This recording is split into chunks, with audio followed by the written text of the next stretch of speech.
Welcome. Welcome to American Alpha Male. I'm glad you're here. Blessed that you're here. All I ask that you do is participate in the question I'm going to ask. Give me some feedback. Let me know what y'all like. Let me know your dislikes. Hold on. I'm going to get rid of those zombies.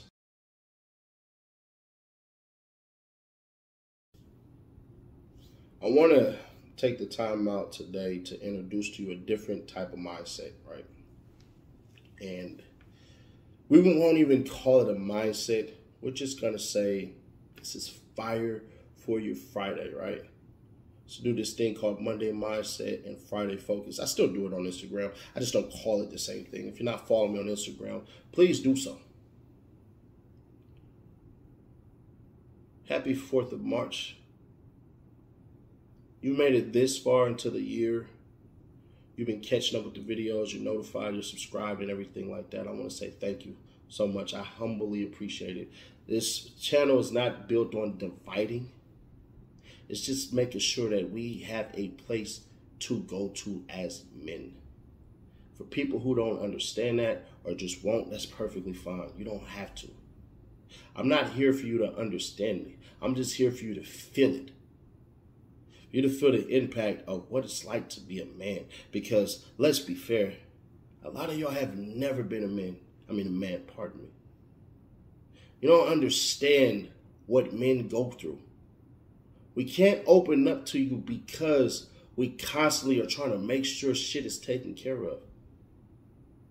There's a saying that says, Custodians ipsos custodians. It means who guards the guardian. See, a lot of men will rarely admit this because some are thoughtful enough to think it. Others aren't articulate enough to speak it. And some are too private to admit it. But it is hard being a man. It is difficult. Some men get so close to the finish line and quit. They collapse under the weight of what it is like and what is understood of being a man. There's a statistic. As a matter of fact, I'm going to pull it up. What group of people lead the nation in suicides? They won't even say it. Who leads the nation in suicides? Here is information from Wikipedia. No. Who leads the nation in America in suicides? Here is some information for, does U.S. have high suicide rate? According to Wikipedia, the country has one of the highest suicide rates among wealthy nations. And when we get to it, if we look at it, men kill themselves more. They do. As a matter of fact, I think I'm going to put the images up so you can see it, and I'll keep it as long as I feel that it is appropriate. And I want you to understand something. This is alarming because nobody talks about it. You see, we get to talk about ourselves in the third person and go, well, I'm this person, well, Nash is this, Nash is that, Nash is this, Nash is that, and everything. And we don't get to deal with our mental health. And I am an advocate for people reaching out for mental health. I'm not an advocate for people using mental health as the crutch for them not to do shit, because we all go through things. I stress relentlessly, tirelessly, because I fear. I fear being broke. I fear waking up in the back of the car, sleep again at a goddamn rest area in the middle of Nowheresville, California. Because I made improper decisions that led to my downfall. It is my fault. It is not the fault of my parents. Whether they were there or whether they were not. Once I became 18, it was up to me. See, there's this stupid mindset that we have taken that men don't matter. And that's the problem with the latest lady. Y'all ain't offing yourselves like we are. You never have and you never will.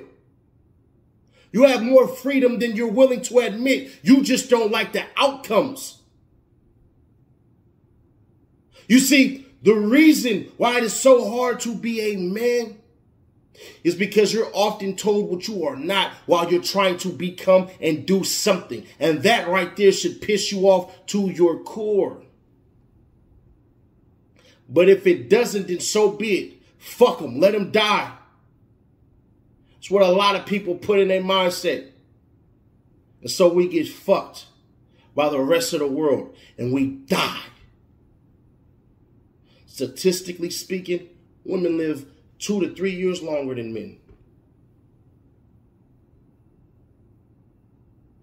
We get to the end of this thing called the maze, and we look at the maze and we go, there's no more road left. I don't have shit. What did I do to deserve this? All I did was give them everything that I was. This is for the man, not the boys and the dudes. Not the gimme ass boys, and not the dudes who just sit there, don't want to be a part of none of this shit that it means to lead, and that's perfectly fine. You guys are there for a reason, and certain attractions about you attract a certain type of woman, and that's all right. A lot of boys are in jail. Majority of them are. We're talking about adult males, not actual kids. But this difficulty that is being a man, it's one of the worst things ever. You can't even wish it on your enemy because you already know he's going through it. Being a man is one of the toughest things because we have no resources. A lot of women who come of age and then decide that they don't want to live with motherfuckers anymore. Unfortunately, there are some disgusting individuals who will say, oh, she's young, but I want that. You got fucked up in the head ass people like that. Who would do something like that? The standards aren't even the same. We don't vilify these women who take advantage of these underage boys. We don't vilify them. Look at what society does. Even the men, oh my gosh, it was gorgeous. Because we understood at 12, you're supposed to be a man.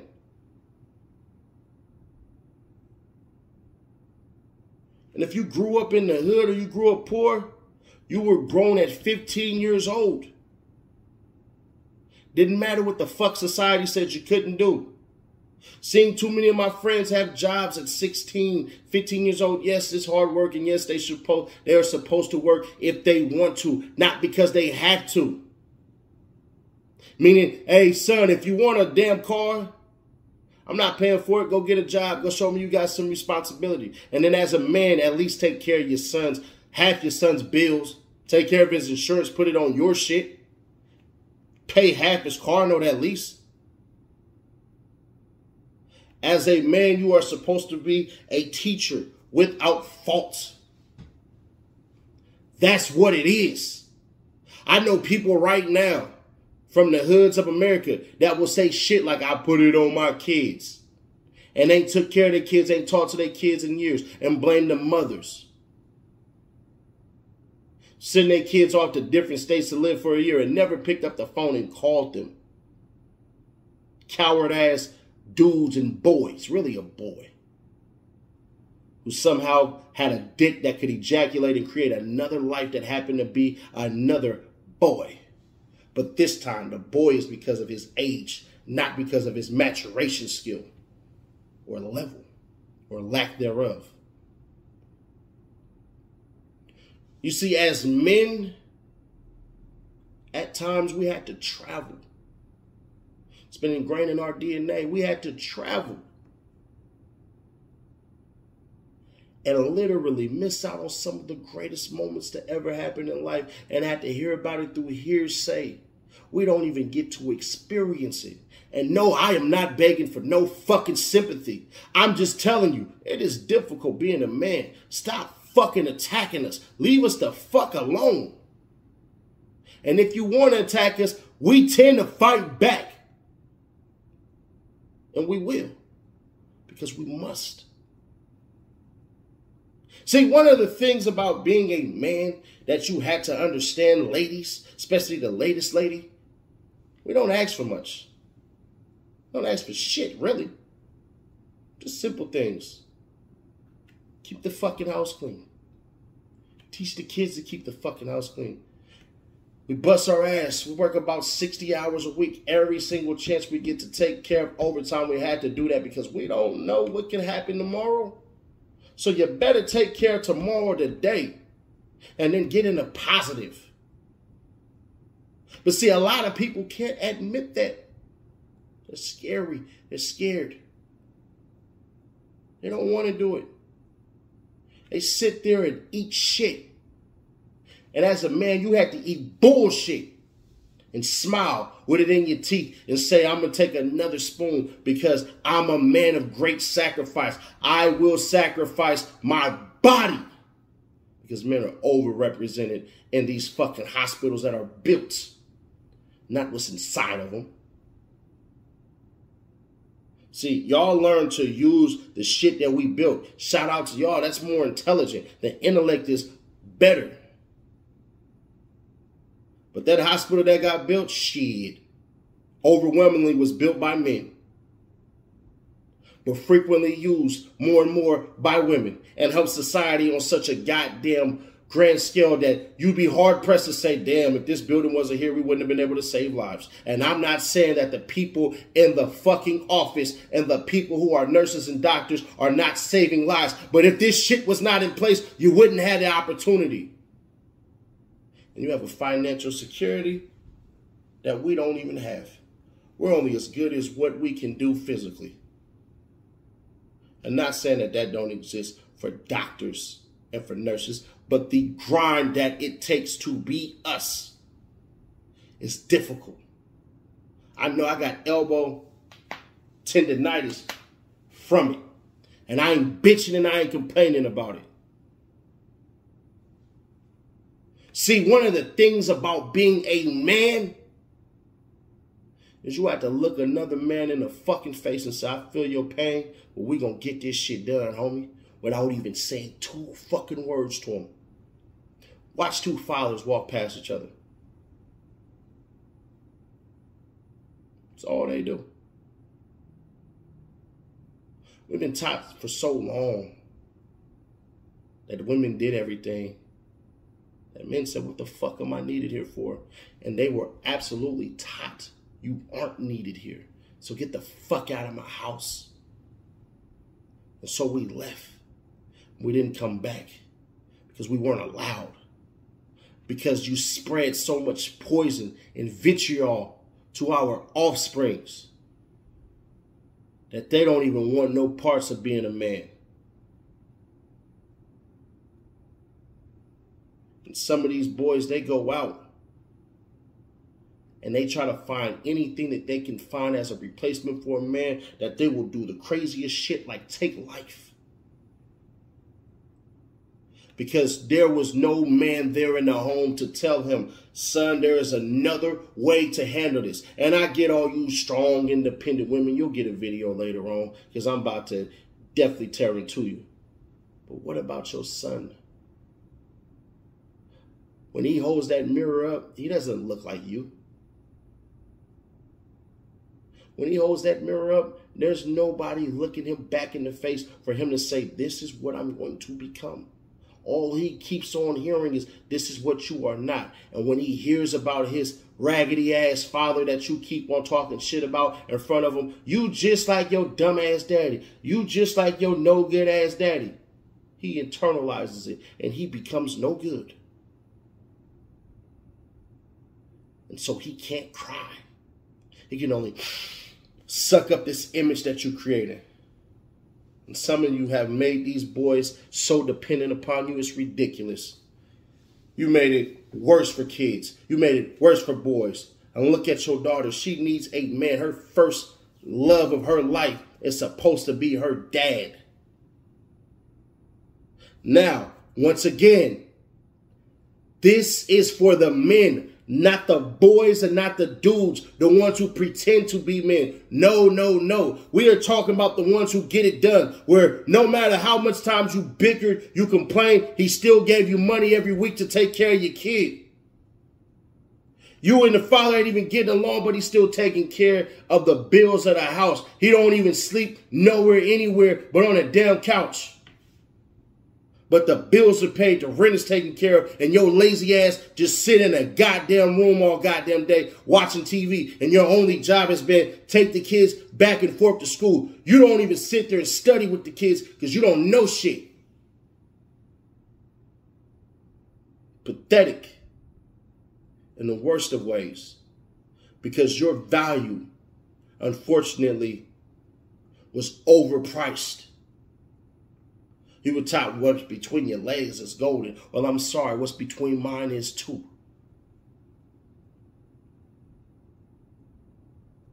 We didn't get the chance to teach boys that you are special enough that when you get older, you're going to become great. That you matter, your feelings and all this shit matter. We just had to figure out how to make sure you know how to handle it in the right manner. Stop getting rid of our physical shit. We like to run. We like to get dirty. Like to scrape our knees. It is what the fuck it is. But it is life. This is why we play football, why we play basketball, baseball, boxing, hockey, tennis, golf. We got to get some of this shit off our chest. Leave us the fuck alone. Leave us alone, please. And if you can't leave us alone, at least get the fuck out of our way.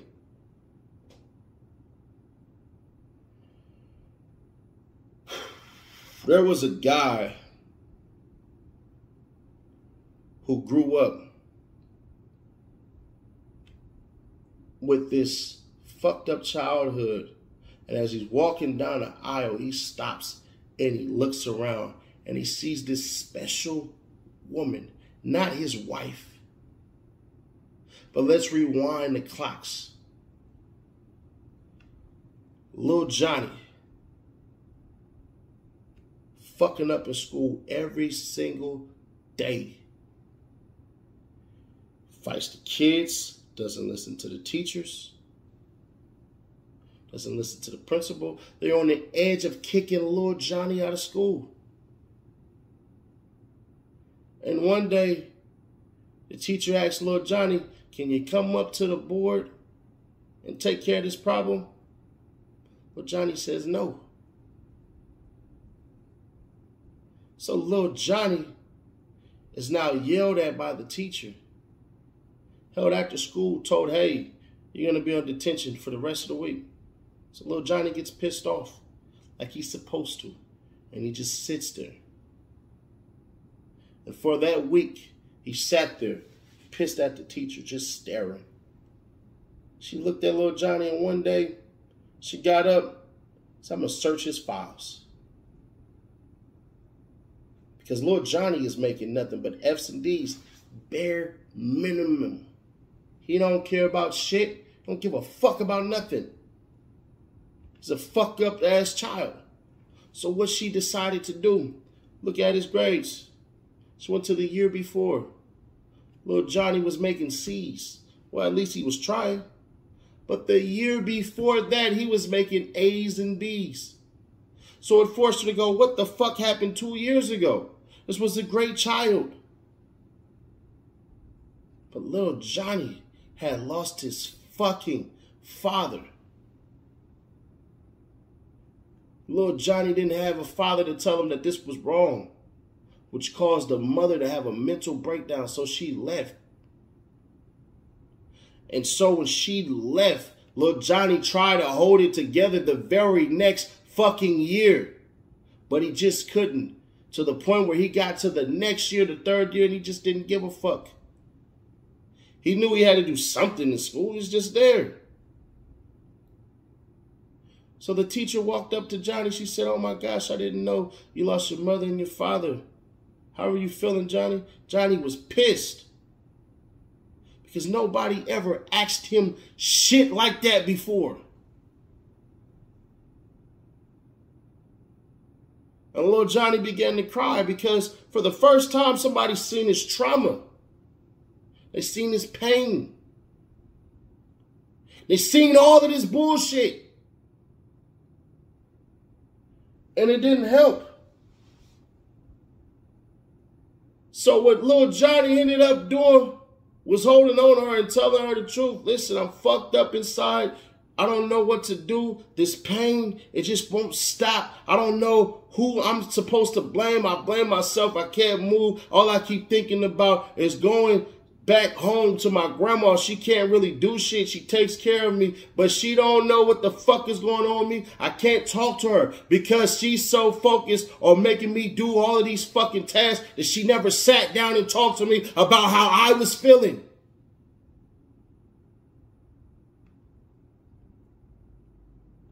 So with his mother being gone, his father being gone, she began to take notice to Lord Johnny, started telling him all type of good shit that he was supposed to hear. "Johnny, that's awesome that you did this." So one day during holiday, kids were gift giving and exchanging and stuff like that. And Lord Johnny sat there